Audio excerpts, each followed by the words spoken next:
Olá, seja bem-vindo, seja bem-vinda.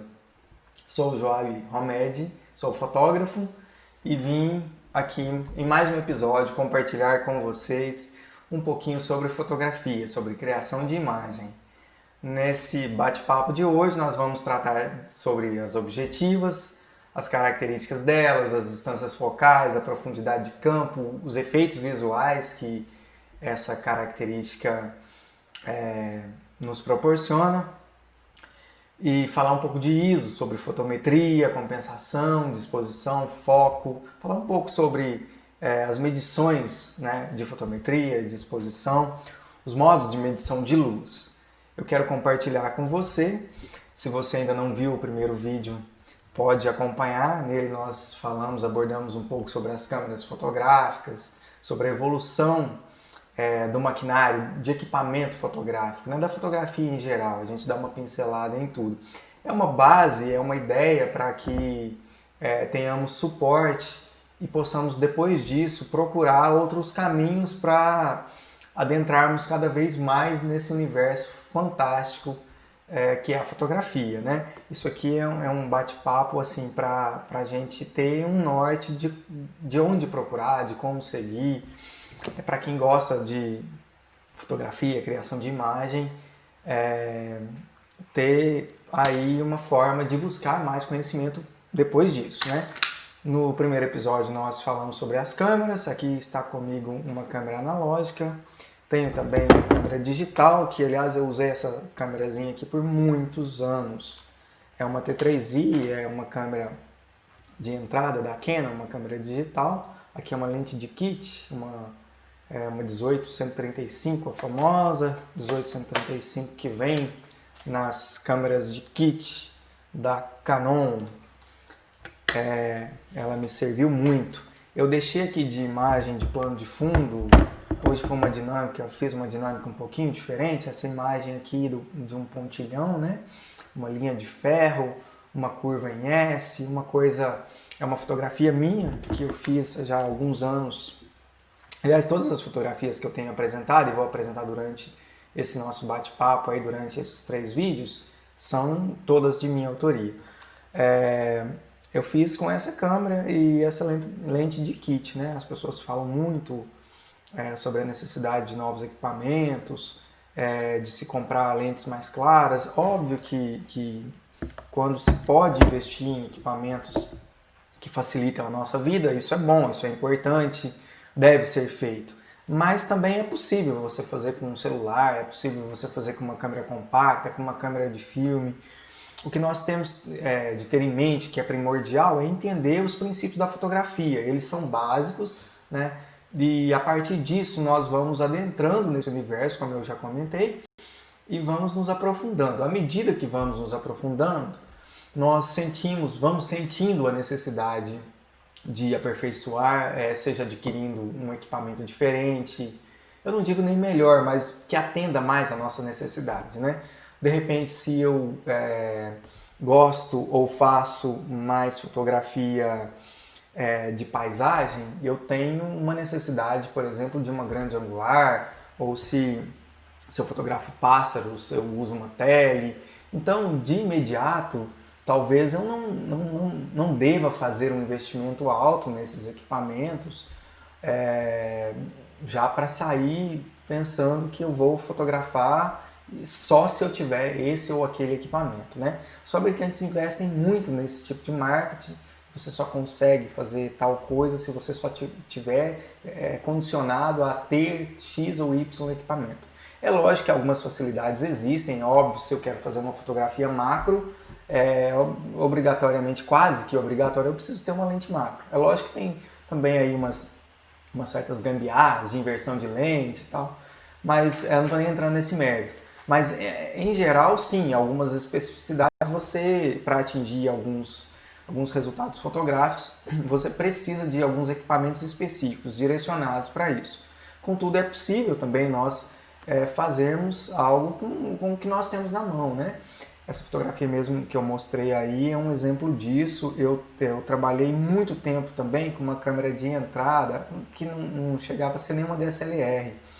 É uma câmera da Fuji, E eu fiquei um longo período mesmo trabalhando com ela. Ela era uma super zoom, não tinha nem lente intercambiável.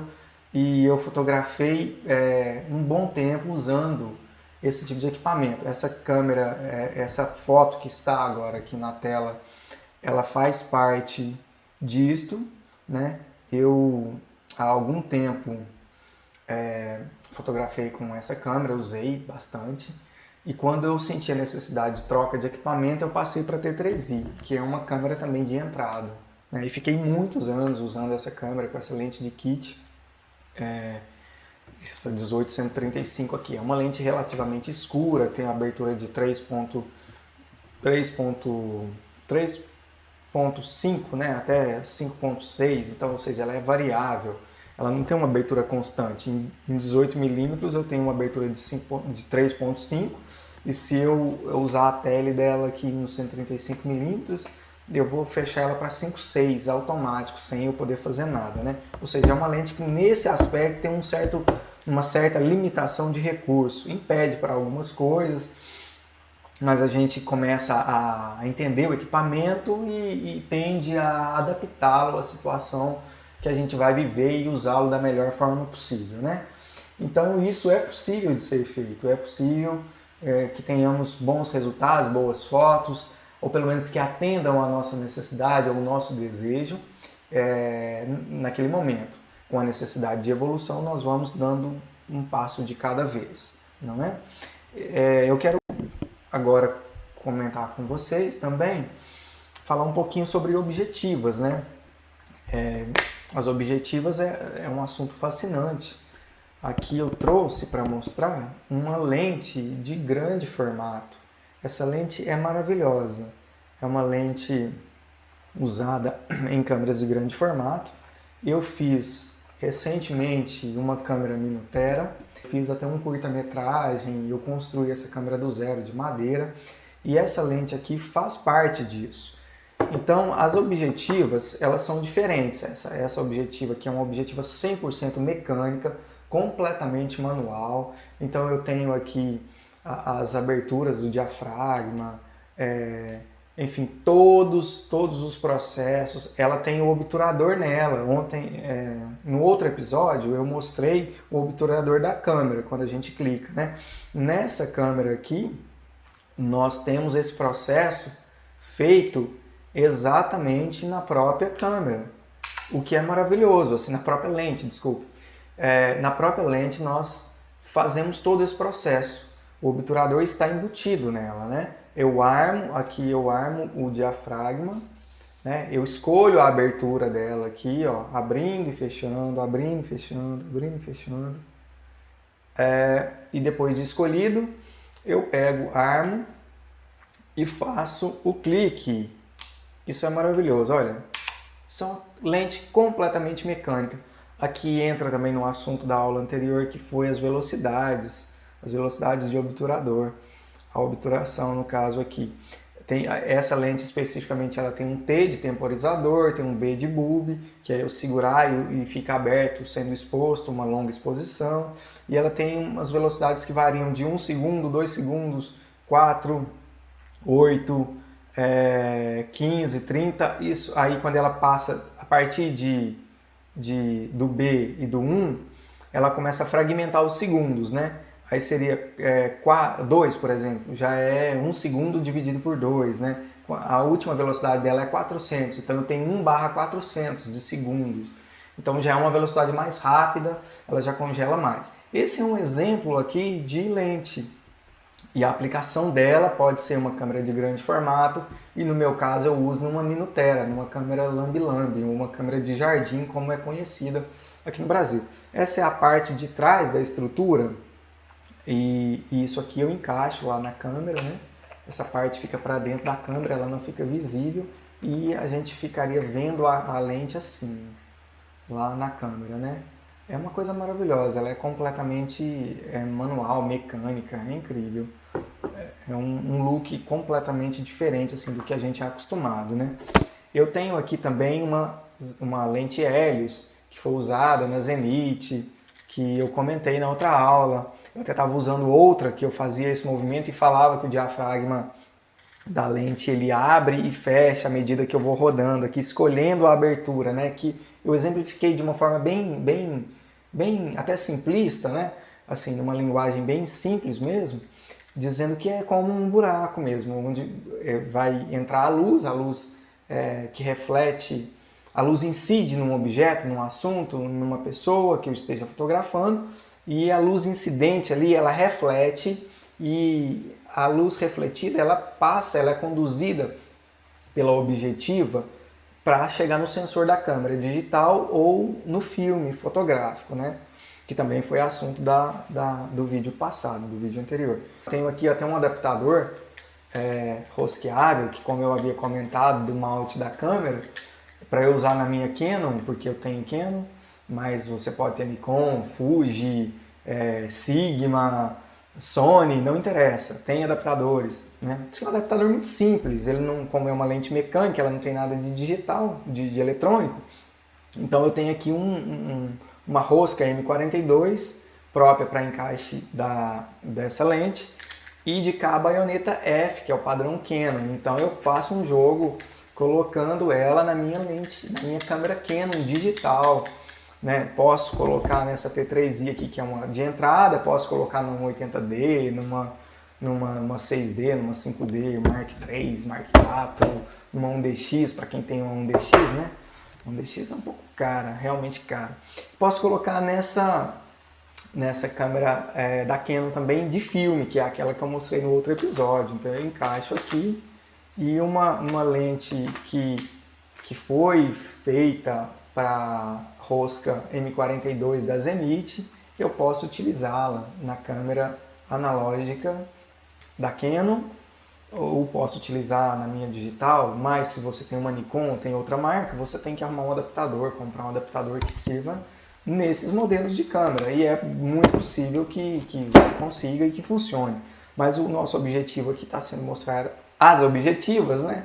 Então, essa é uma das objetivas que eu tenho aqui em mãos para mostrar. Como eu já havia comentado, essa objetiva aqui é uma 1835, é uma digital de crop, ela não é full frame, ela não é do tamanho, o sensor dela é menor do que o filme do quadro de 35mm, que eu mostrei os filmes na outra aula também. Então as lentes é basicamente isso, as objetivas, né? Lente objetiva. A objetiva ela tem a funcionalidade de pegar os feixes de luz, a luz refletida do objeto, do assunto fotografado, e convergir esses feixes e conduzir eles para o sensor da câmera digital ou para o filme fotográfico, onde nós aplicamos uma força sobre o obturador e ele baixa e levanta a cortina naquela fragmentação de tempo marcadas em segundo, 1/500, 1/5000, 1/16, 20.000, que as câmeras eletrônicas mais novas vão a velocidades estonteantes nos obturadores digitais, não mecânicos, né? Os mecânicos têm aí até 4.000, se não me engano, eu já vi mecânico de velocidade de 4.000, ou seja, você fragmenta um segundo 4.000 vezes, e essa é a velocidade que quando você aciona o botão do obturador, a cortina vai abaixar e fechar. É uma velocidade, nesse caso mecânica, absurda, né? Então, assim, é muito rápido. E são essas velocidades altas que congelam movimentos. Lembrando que quanto mais alta a velocidade, eu preciso de mais luz. E são aquelas três variáveis, né? O ISO, a velocidade do obturador e a abertura do diafragma. Quando eu abro o meu diafragma, eu também abro esse buraco que passa essa luz. Então, eu posso compensar usando uma velocidade mais baixa no obturador, se eu estou abrindo o diafragma. Mas aí tem esse lance também do desfoque. Quando eu abro muito, no caso aqui, ela abre 2.0, né? Essa lente da Helios aqui. Quando eu abro ela muito, eu tenho mais dificuldade de ter campo focal. Eu foco apenas, eu dei o exemplo também, de focar no nariz, mas a orelha já ficar desfocada. Mas dá aquele buquê aquele desfoque bonitinho, né, que todo mundo gosta, assim. É uma coisa um pouco diferente do olho humano, apesar que se nós colocarmos uma mão aqui na nossa frente de um olho e olhar, projetar olhando lá na frente, na verdade, a gente olha lá na frente e está tudo em foco. Aqui está desfocado, é porque a gente nunca presta atenção nisso. Mas o nosso cérebro, ele interpreta já como se tudo estivesse lá em foco. Mas se nós prestarmos atenção, aqui está desfocado. Agora, se eu tentar olhar aqui e mantendo também o olhar lá na frente, eu tenho aqui em foco e lá desfocado. O nosso olho funciona assim também. E a objetiva também é assim. Então, quando ela está muito aberta, quando ela é muito clara, eu tenho um buquê, um desfoque muito bonito, mas eu tenho mais dificuldade de pontualizar esse foco, de pontuar ele, né?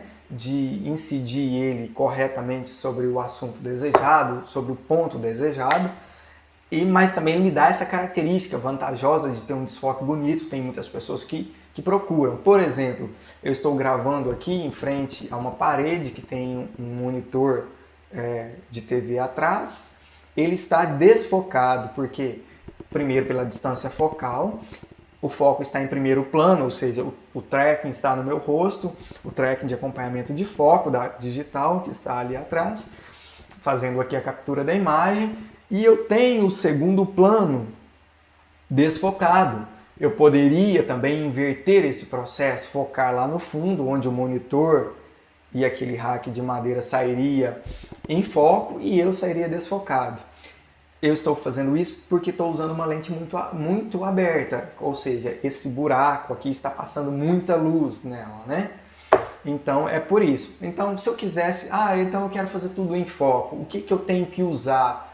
Eu teria que usar, em tese, uma mais grande angular e também uma abertura de diafragma mais fechada.